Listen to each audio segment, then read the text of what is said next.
Can you hear me? I just want to test the audio a little bit. So if you can tell me in the chat if you can hear me, I'd appreciate it.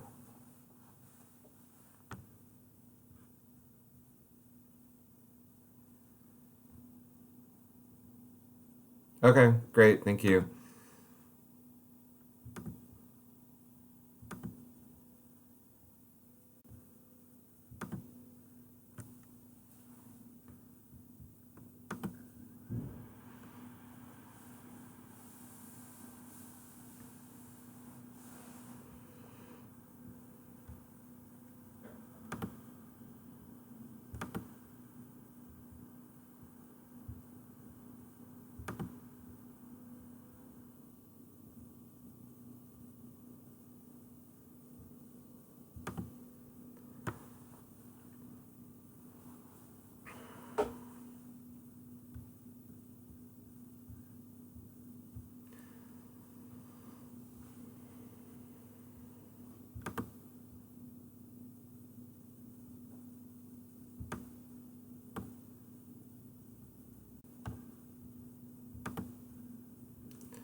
Well, folks, I am afraid that our video is not working even though we tested it this morning. So I heartily apologize, and we'll try to get a video up later. I think we had some issues with YouTube earlier today just because of I think the pressure that's on YouTube right now.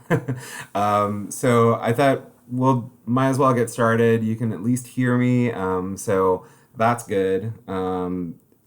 Okay, the video is somehow working for some people, so I will pretend that the video is working. Okay, well, wonderful. The video isn't working on my end, so at least the YouTube part of it. So I will soldier on. So thank you all for coming to this. I really appreciate it, especially during these challenging times. So today, I'm just going to give you an overview of our program and answer any questions that you have. My colleague Rachel Blanco is also present, so she can also answer questions that come up in the chat, as well as provide some links for you. So today, we're going to give you a little overview of who we are and what we do. We're going to talk about the major components of the program, which is the internship piece, as well as our academic classes that students take, and then the living and experiencing Washington, D.C. So first of all, a little bit about us. We are the Washington Internship Institute. We were founded in 1990 as a nonprofit organization devoted to providing students with experiential learning opportunities in Washington, D.C. So we're here to really provide students with one-on-one personal attention that will result in them getting great professional experience and also ideally growing as citizens and as students. So like I said, we have three major components to our program: the internship, classes, as well as living in Washington, D.C. So I'm going to talk primarily about the internship program and the options that we have for you there. So once you're admitted into our program, you have a conversation with one of our internship program coordinators, and that is the main sort of starting piece to the internship placement process and how we help you find internships. So I think we strike a good balance between, on the one hand, really helping you out to find those opportunities, but on the other hand, not sort of just handing you stuff that we think are going to work well for you, but really involving you in the placement process and having a one-on-one relationship to help you find an internship that's really going to work the best for you. So in that conversation, we talk to you about what you've done professionally, maybe, but what your major is, what your academic interests are, and what you're passionate about. We really want to get to know what you're trying to, do with the rest of your career and the rest of your life, and how our program can fit into it. So once we finish with that conversation, we go out and do research to find opportunities in Washington, D.C. that we think are going to match those interests. So we'll come back to you with a list, maybe of 5 or 6 places to start off with, and get your feedback. So, are these the kind of places that you are interested in?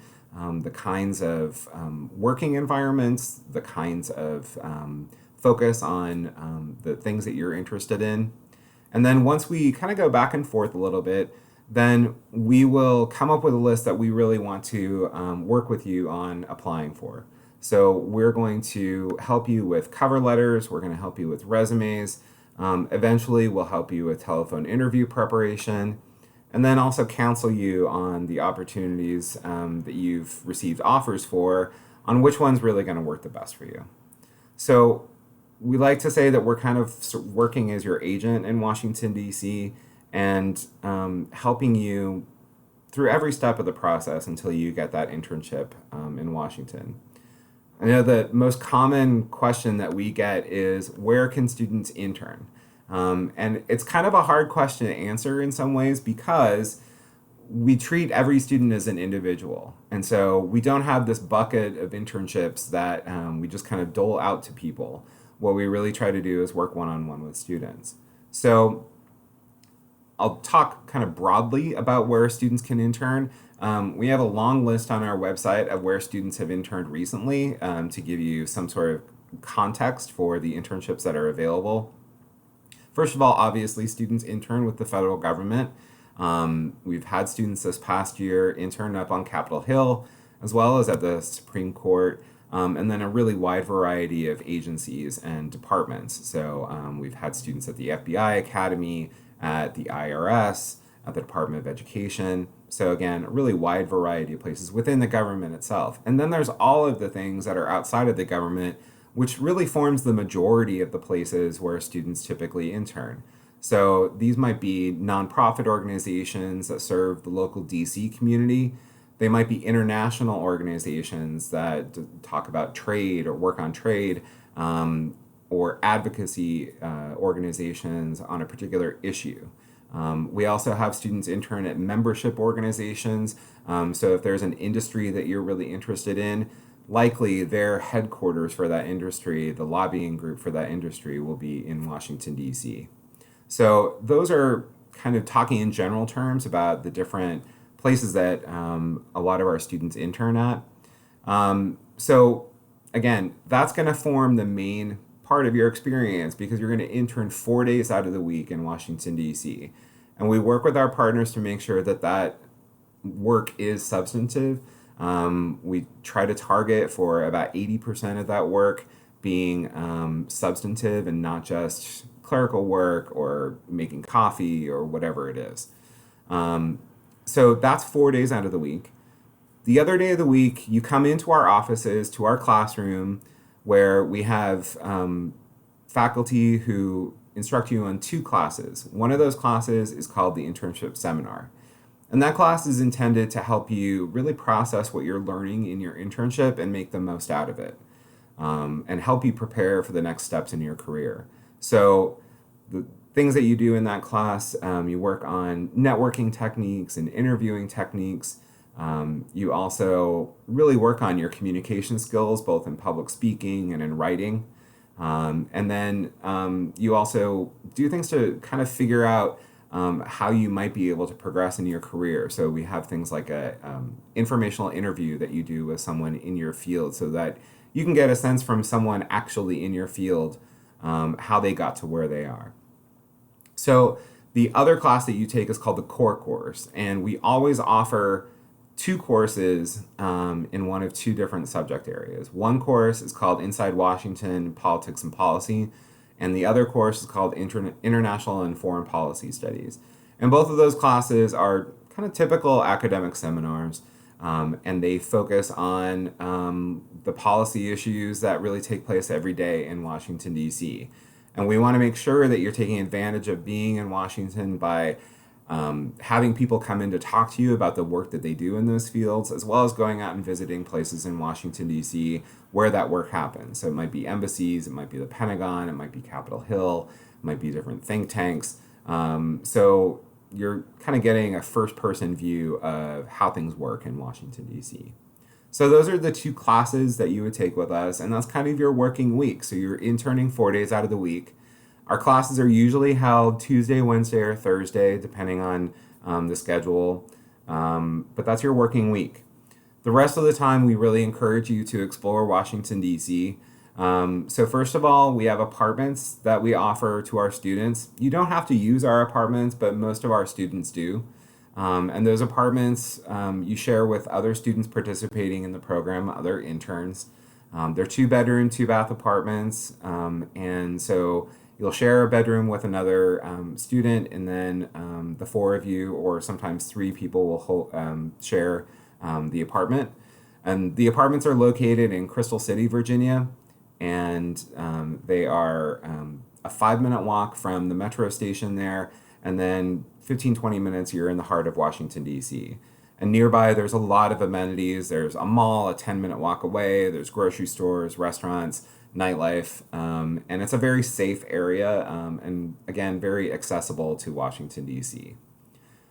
We also have activities throughout the semester so you can get to know Washington. We start everything off with our orientation, which helps you prepare for your internship, but also gives you a sense of how to get around Washington, D.C., and what there is to offer. And I've now lived in Washington for almost 6 years, and I really love it. It's a great city to explore. It's incredibly easily walkable. There's a lot of great restaurants. There's a lot of fun things to do going on all the time. So that's the kind of living situation. And then we have activities to maybe get you into places that you might otherwise not be able to get into on your own, or not as easily. So this semester we had students take a behind the scenes tour of the Kennedy Center. We also got students tickets to go up in the Washington Monument. And we also had planned on going to a Washington Nationals game, which we always do every semester because I love baseball. So those are some of the things that we typically do.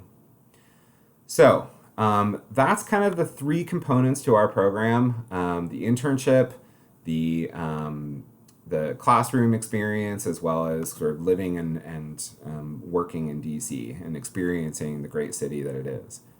So a little bit about the details of the program. So the application process is really easy. It's all online, and it consists, first of all, of just putting in your basic information as well as your academic information in the form of an unofficial transcript, indicating why you're interested in participating in the program, and then also submitting a resume. And that resume doesn't have to be perfect. We just want to get a sense of what you've done professionally so far, and sort of acting as a baseline for that resume that will help you apply for internships here in Washington. So the application, depending on your school, you may have to also do a short application to be approved by your school, and that's something that we can help you navigate depending on what your school's processes are. The next step in the application process is we evaluate your application, make sure that you're a good fit for the program, and then we get back to you within a week based on our decision, so that we can start the internship placement process as soon as possible. So in terms of credits, like I said at the very beginning, we're a nonprofit organization, so we don't actually award credits. You receive those credits from your institution. So once you get accepted in the program, or even beforehand, it's always a good idea to work with your faculty advisor to determine how the credits will work in your particular situation.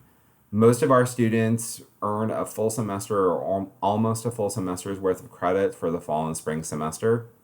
And again, because they're your school's credits, they're going to apply to your degree, and often toward your major. Again, that's something that it's really a good idea to work with your faculty advisor about, so that you can really build it into your academic plan and make sure that this is something that can easily integrate with your academic plan. In terms of billing, most of our schools treat us like a study abroad program. And so your financial aid will typically travel with you, and you'll normally get the bill that you usually get for attending your institution. Again, that's something that we work with you one-on-one to work with the folks at your institution to make sure that you're getting the correct financial aid applied, and that making it as affordable as possible. We have need-based scholarships that you can apply for at the very beginning of your application process, so that can help out with travel and with other costs. And we also have a $500 scholarship that's available automatically for students who are members of a National Honor Society. So that's kind of the program in a nutshell. Like I said, we really work individually with students to make sure that they have the best possible internships that are ideally suited for them. And we're a smaller program, so we typically have between 30 and 50 students a semester. So you get to know everybody in the program really well. And our alumni have had, meetups afterwards and are still really connected to the students that they participated in the program with. And speaking of alumni, we're going to have an alumni chat next week, and we'll send out more information about that so that you can hear from students directly about what their experience was like. We also have a lot of student stories on our website, in addition to recordings on our YouTube channel of student stories when they've taken over our Instagram feed. So those are some of the things coming up. Our fall deadline is going to be in just about 6 weeks' time, in the middle of May. So there's plenty of time to still think about doing our program for the fall. And we're planning on having a fall program moving forward. That's the plan. And we're also going to be opening up applications for our spring semester here pretty soon. If you have any questions for us, you can contact us through our website. You can also contact our liaisons who are on every campus, as well as our alumni. So that's kind of everything that I had to say. I'm open to answering any questions that you have about the program. And I can also put in the chat links to our website so you can find out more. So does anybody have any questions?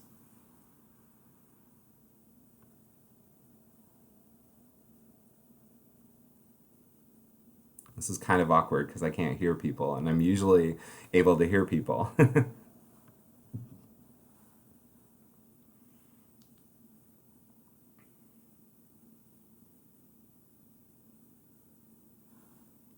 Okay, nothing so far that I can see. Again, I feel like YouTube is kind of struggling with this. So, are the classes mentioned required? So that's something to really talk with your school about in terms of being whether the classes are required. Some of our schools require the students to take the classes. Other schools, it's up to the student how that fits into their program. We don't personally require the classes, but we think they're really valuable. And a lot of students, even if they don't need the credits, they end up taking our class just because of the network opportunities and the professional skills that they take, that they're available for them. The two classes that I mentioned, the internship seminar, that again is going to be professional development. And then the academic seminar, the core course, we always have two options every semester, but we also sometimes will offer special topics courses if there's enough student interest. So when you apply, you indicate which core course you want to take, and you sort of rank what other options, if we are able to offer them, you're interested in. And so some of those courses have been things having to do with women's empowerment. We've had a course on global health policy. We've had a course on environmental policy. So those are also some courses that we'll sometimes offer if we have enough student interest. Any other questions out there?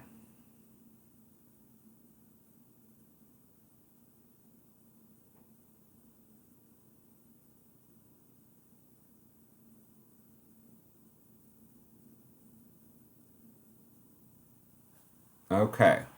I'll give it another few seconds, but in the meantime, I'll put in some links to our website so in the chat in case you want to get in touch with us. First, I'll put in our contact page here. and you can sign up for that. Um, right now, we're not accepting applications for summer 2021. If you sign up on our mailing list through that link, or if you're already on our mailing list, then we'll email you once the summer 2021 application is available. We'll typically open that up in the fall, because that really gives us plenty of time to start working on summer. I will say that if you're interested in some of the opportunities in Washington that require security clearance or at least a security check, then you should start looking at those opportunities like in the State Department or the White House, anywhere from 9 to 12 months in advance. And in that case, you're going to apply on your own, and then we'll do our process alongside of it just as a backup. There's a question about a GPA requirement. We usually like to see around a B minus, and that is just to help. We want to work with students who are going to be really competitive for the opportunities that are available. In some circumstances, we have made allowances for students with lower GPAs, especially, like I used to advise students on pre-med programs, and I had a number of students who just really did not do well their first semester, and that hurt their GPA. So if we see evidence of a student's trajectory being on the uprise, or if they have, other circumstances that affect that, but would still be a good candidate, then we'll consider students who are below that. But usually B minus. Any other questions?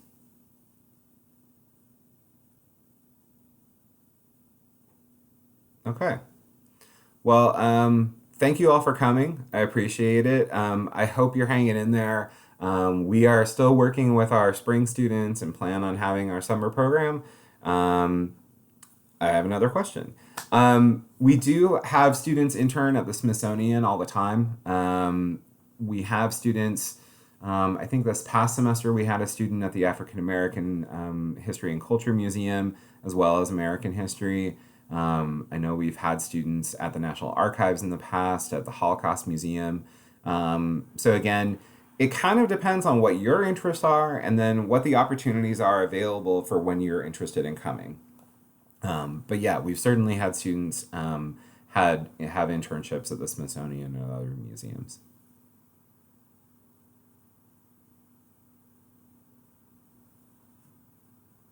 And let me put in, I will put in a link here to our page where we have examples or a list of where students have interned in the recent past, so you can also check that out as well. And again, that's a list that I think is helpful for you to get a sense of what's available out there. It's not a list where we always have students interning at all of those places. Like I said, because we work with students one-on-one, it's going to be dependent on the work that you do and the opportunities that are available every semester. So, but at least can give you a sense of where students have interned recently.